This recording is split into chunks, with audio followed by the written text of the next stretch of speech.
Imagine a single discovery by a humble carpenter, one that would ripple through history and alter the course of a continent. With one glint of gold, the fate of a nation began to shift, as if destiny itself had been waiting for this moment.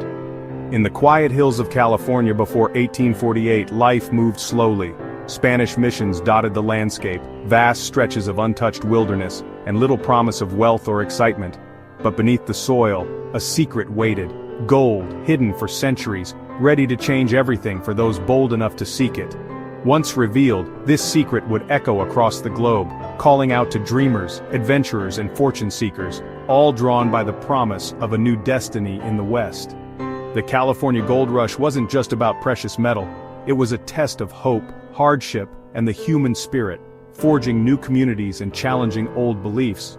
Ordinary people risked everything for a chance at a better life, leaving behind homes, families, and certainty for the unknown. Unlike old-world riches, California's gold offered a democratic promise. Anyone with grit, determination, and a bit of luck could strike it rich, no matter their background. This idea captured imaginations worldwide, pulling people from distant lands toward the American West, each chasing their own vision of prosperity. Before the rush, fewer than 15,000 non-natives lived in California, a quiet, remote outpost on the edge of a vast continent. The news of gold shattered that peace, transforming a sleepy settlement into a bustling cornerstone of the American dream, almost overnight. Soon, quiet streams and hills teemed with people, each chasing fortune, hope, and a new beginning in a land of opportunity. The world was about to descend on California, bringing languages, cultures, and dreams from every corner of the earth. Nothing would ever be the same again. The gold rush had begun, and history was being rewritten with every pan of river silt. The spark was struck on January 24, 1848. It was a cold morning along the American River, and the world was about to change forever, though no one knew it yet. James W. Marshall, a carpenter working for John Sutter and building a sawmill near Coloma, noticed something unusual glinting in the riverbed. As he bent down to investigate, he realized it was gold, real, unmistakable gold, shining in the morning light. Marshall rushed to tell Sutter, and together they tried to keep the discovery a closely guarded secret. They feared that news of gold would bring chaos, swarms of fortune seekers, and destroy their plans for a peaceful settlement. But secrets this big never last. Whispers spread quickly, and soon the word was out among workers and neighbors. Sam Brannan, a clever and ambitious storekeeper, saw opportunity. He confirmed the find, quietly bought up every pick, pan, and shovel he could find, then ran through the streets of San Francisco shouting, "Gold! Gold from the American River!" His dramatic announcement in May 1848 electrified the city. The news spread like wildfire, and people dropped everything to chase the promise of instant wealth. Locals abandoned their farms, posts, and shops, rushing to the hills in hopes of striking it rich. The quiet towns emptied almost overnight, stories of easy riches spread, tales of gold nuggets lying on the ground, fortunes made overnight, and ordinary people transformed into millionaires. The East Coast, separated by months of travel and slow communication, heard only much later. Letters and rumors trickled in, fueling dreams and speculation. President Polk's December address to Congress finally confirmed the discovery, giving it the official stamp of truth and igniting a national frenzy. Gold fever swept the nation. People from all walks of life, farmers, merchants, sailors, and dreamers, prepared to head west, chasing the hope of a new beginning. Newspapers reprinted the story across the country and even overseas. The rush was on, and there was no turning back.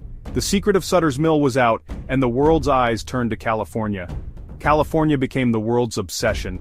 Ships crowded San Francisco's harbor, and people arrived from every continent, all chasing the same golden dream. The dream of gold had become unstoppable, drawing thousands into the unknown, each hoping to change their fate forever. The world would never look at California the same way again. The gold rush had begun, and history was being rewritten with every shovel of earth. Gold's confirmation triggered one of America's largest migrations. In 1848, California's population was about 14,000. By 1849, nearly 100,000. By 1852, it soared past 250,000. The region's resources were overwhelmed. Housing, food, and supplies were scarce and expensive. People lived in tents or shacks, paying $1 for an egg or bread. The rush was global, Miners came from Latin America, China, Europe, and beyond. California became a melting pot, diverse but often tense. The journey itself was perilous. Easterners could sail around South America, cross Panama's jungles, or brave the overland wagon trails. Each route was long, dangerous, and tested every traveler's resolve. The dream of gold demanded sacrifice. For many, just reaching California was a victory. The gold rush was as much about the journey as the destination. Nowhere changed faster than San Francisco. Once a sleepy port called Yerba Buena, it exploded overnight as ships filled with gold seekers crowded its harbor. Abandoned ships became buildings, stores, hotels, even jails. The city's population skyrocketed, tents and shacks sprawling in every direction. Streets turned to mud, but the city buzzed with ambition. Lawlessness reigned, disputes settled by fists or guns, gambling halls and saloons thriving. Fortunes were made and lost in a night. Merchants and entrepreneurs like Levi Strauss often profited more than miners. San Francisco became the West Coast's financial heart. The city's chaotic birth was a symbol of the era. Gold built San Francisco, and its energy was unstoppable. The gold rush made the city, and the city made the gold rush. The 49ers, named for 1849, were a diverse, hopeful crowd. Mostly young men, they left families and jobs for a shot at instant wealth. Farmers, clerks, doctors, and sailors all joined the rush. Mining camps were overwhelmingly male, with rough, all-male societies and few women. The few women who came often found new opportunities running businesses that thrived. The goldfields were a mosaic of languages and cultures. Americans, Mexicans, Chinese, Europeans, all working side by side. This diversity brought both innovation and conflict. Many were driven by economic uncertainty back east, seeking independence and a better future. Letters home spoke of hope, ambition, and dreams of prosperity. The gold rush was a gamble. Most lost, but the dream was irresistible. For many, it was about more than gold. It was about reinventing themselves. The spirit of the 49ers would shape California forever. Reaching California was an epic ordeal. Overland travelers faced 2,000 miles of prairies, deserts, and mountains. Wagon trains moved slowly, plagued by disease, accidents, and starvation. Cholera swept through camps, supplies ran out. The Sierra Nevada loomed as a deadly barrier. The sea route around Cape Horn was even longer, 15,000 miles of storms, spoiled food, and endless monotony. The Panama shortcut meant crossing jungles rife with malaria and yellow fever. 1 in 5 never made it. Trails and sea lanes were lined with graves. Survivors arrived changed, hardened, tested, and forever marked by the journey. The trek west was a crucible. Those who reached the goldfields had already proven their grit. The journey itself became legend. Life in the mining camps was grueling, unpredictable, and often unforgiving. Every day brought new challenges, and survival was never guaranteed. Miners rose before the sun, braving the cold morning air. They ate simple, hastily prepared meals, often just beans or hardtack, before heading out to work the rivers and hillsides from dawn until dusk. The labor was backbreaking, standing for hours in icy water, shoveling heavy dirt and gravel, always hoping for a glint of gold in the pan. Fingers grew numb, backs ached, and exhaustion was constant. Living conditions were harsh.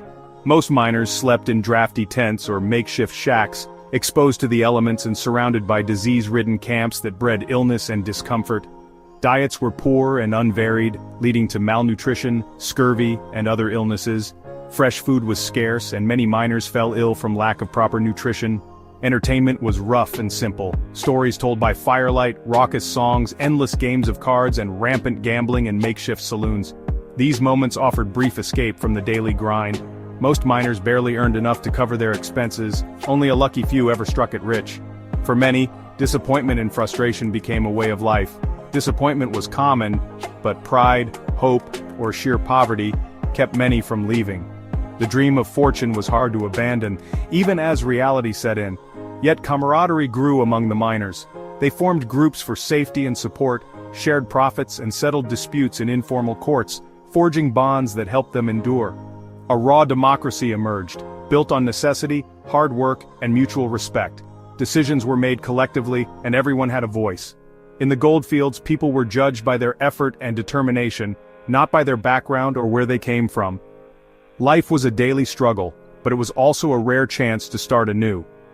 Many miners clung to hope, writing letters home and dreaming of better days. The dream of gold kept hope alive, fueling determination and resilience, even as the harsh reality of camp life set in. Through hardship and hope, the camps forged a unique, rugged community, one built on grit, perseverance, and the enduring spirit of those who sought their fortune. The gold extracted was staggering, over 12 million ounces in 5 years. This wealth fueled America's economic boom, funding industry, railroads, and westward expansion. The gold rush reinforced the myth of the self-made man and upward mobility. California's population boom led to statehood in 1850, intensifying national debates over slavery. But the gold rush had a dark side. Native Americans suffered devastating losses, land stolen, food destroyed, and violence rampant. The native population plummeted from 150,000 to 30,000 by 1870. For them, the gold rush meant invasion and tragedy. Environmental damage was severe. Hydraulic mining blasted hillsides, choked rivers, and left scars still visible today. The price of gold was high, not just in dollars, but in lives and landscapes. The gold rush's legacy is both triumph and tragedy. Its impact is still felt in California's land and people. The gold rush lasted only a few years, but its impact endures. It accelerated America's development, shifting the nation's focus westward. California became central, spurring new transportation and communication, like the Pony Express and Transcontinental Railroad. The dream of manifest destiny became reality. The gold rush shaped the American psyche, California as a land of opportunity, reinvention, and restless ambition. The spirit of the 49ers, risk-taking, resilience, optimism, became part of America's identity. But the era brought both creation and destruction. Cities rose, fortunes were made, but native cultures and landscapes suffered. The gold rush is a story of hope and tragedy made by ordinary people in extraordinary times. The whisper of gold became a roar that reshaped a nation.